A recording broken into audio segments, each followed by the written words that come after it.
안식일에 예수께서 밀밭을 지나가시는데 제자들이 밀 잎사귀를 잘라 손으로 비벼서 먹었습니다. 그러자 몇몇 바리새파 사람들이 말했습니다. 당신은 왜 안식일에 해서는 안 될 일을 하는 것이오? 예수께서 그들에게 대답하셨습니다. 다윗과 그 일행이 굶주렸을 때 다윗이 한 일을 읽어보지 못했느냐? 다윗이 하나님의 집에 들어가 제사장만 먹게 되어 있는 전설병을 자신이 먹고 또 자기 일행에게도 나눠주지 않았느냐? 그러고 나서 예수께서 바리새파 사람들에게 말씀하셨습니다. 인자는 안식일의 주입니다. 또 다른 안식일에 예수께서 회당에 들어가서 가르치셨는데 거기에 오른손이 오그라든 사람이 있었습니다.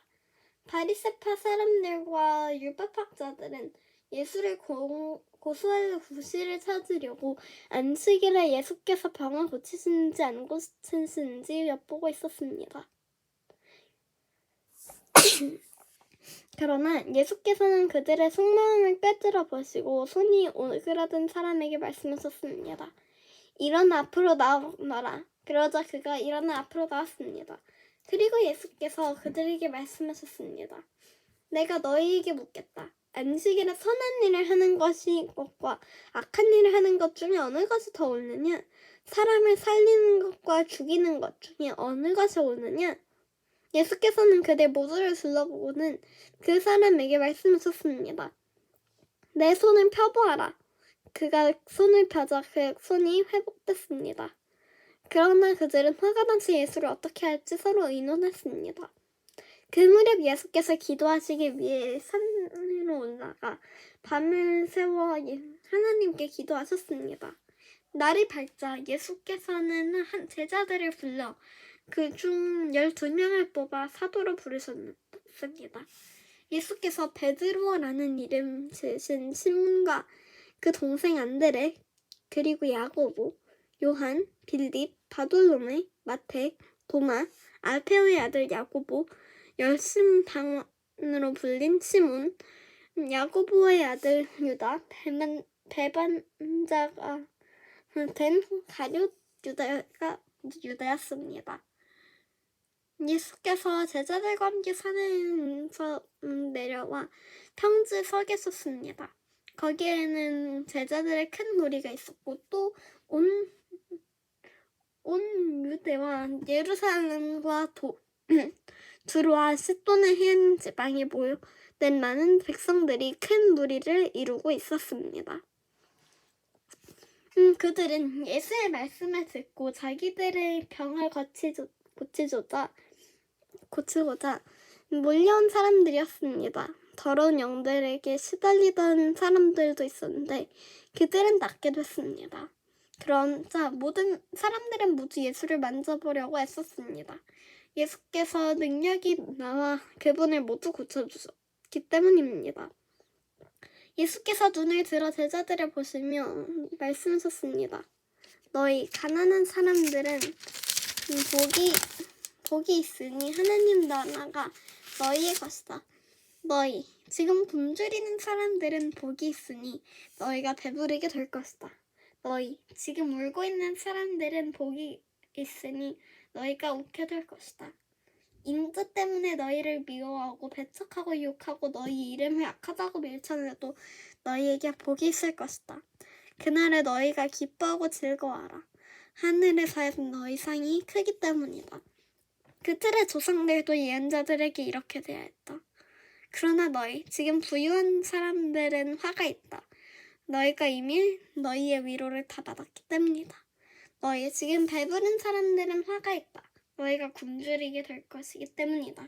너희 지금 웃고 있는 사람들은 화가 있다. 너희가 슬퍼하며 울게 될 것이다. 모든 사람에게 칭찬받는 사람들은 화가 있다. 그들의 조상들도 거짓 예언자를 이렇게 대했다. 그러나 내 말을 듣는 너희에게 내가 바란다. 너희 원수를 사랑하라. 너희를 미워하는 사람들에게 잘해주라. 너희를 저주하는 사람들을 축복하고 너희에게 함부로 대하는 사람들을 위해 기도하라. 누가 내 뺨을 때리거든 다른 뺨으로 돌려대라. 누가 내 겉옷을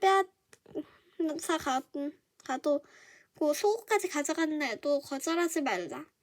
누구든지 달라고 하면 주고 내 것을 가져가면 돌려받겠다고 하지 말라. 너희가 남에게 대접을 받고자 하는 대로 남을 대접하라. 자기를 사랑해주는 사람들만 사랑하면 무슨 칭찬이 있겠느냐? 죄인들도 자기를 사랑해주는 사람들을 사랑한다. 잘해주는 사람들에게만 잘해준다면 무슨 칭찬이 있겠느냐? 죄인들도 그만큼은 한다. 돌려받을 생각으로 남에게 구워주면 무슨 칭찬이 있겠느냐? 죄인들도 고스란히 돌려받을 생각으로 다른 죄인들에게 빌려준다. 그러나 너희는 원수를 사랑하고 잘해주며 돌려받을 생각 말고 빌려주라. 그러면 너희 상이 클 것이고 너희가 지극히 높으신 분의 아들이 될 것이다. 하나님께서는 은혜를 모르는 사람들과 악한 사람들에게도 인자하시기 때문이다. 너희 아버지께서 자비로우신 것처럼 너희도 자비로운 사람이 되라. 남을 판단하지 말라. 그러면 너희도 판단받지 않을 것이다. 남을 정죄하지 말라. 그러면 너희도 정죄받지 않을 것이다. 용서하라. 그러면 너희도 용서받을 것이다. 남에게 주라. 그러면 너희가 받을 것이다. 그것도 너희가 꾹꾹 눌러 흔들어 넘치도록 너희 품에 안겨줄 것이다. 너희가 남을 저울질하는 만큼 너희도 저울질 당할 것이다. 예수께서 또한 그들에게 이런 비유를 들려주셨습니다. 눈만 사람을 인도할 수 있느냐? 그러면 둘 다 구덩이에 빠지지 않겠느냐? 학생이 스승보다 나을 수 없다. 그러나 누구든지 다 배우고 나면 자기 스승과 같이 될 것이다. 어째서 너는 내 형제의 눈에 있는 티는 보면서 내 눈에 있는 들보는 깨닫지 못하느냐? 내 눈에 있는 들보는 보지 못하면서 어떻게 형제에게 형제여 내 눈에 있는 티를 빼자 라고 하겠느냐? 위선자여 먼저 내 눈에서 들보를 빼내라.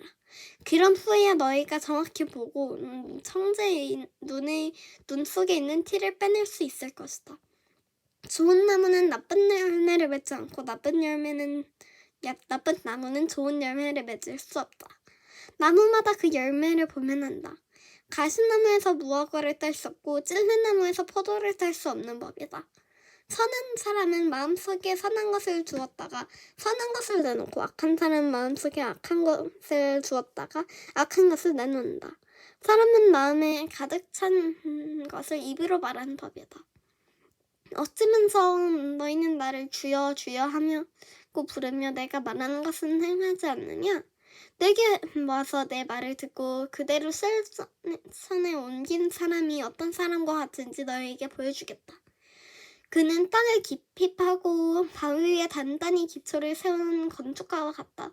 홍수가 나서 폭우가 덮쳐도 그 집은 흔들리지 않았다. 그 집이 잘 지어졌기 때문이다. 그러나 내 말을 듣고도 실천에 옮기지 않는 사람은 기초 없이 맨 땅에 집을 지은 사람과 같다. 그 집은 폭우가 덮치는 즉시 무너져 폭삭 주저앉았다.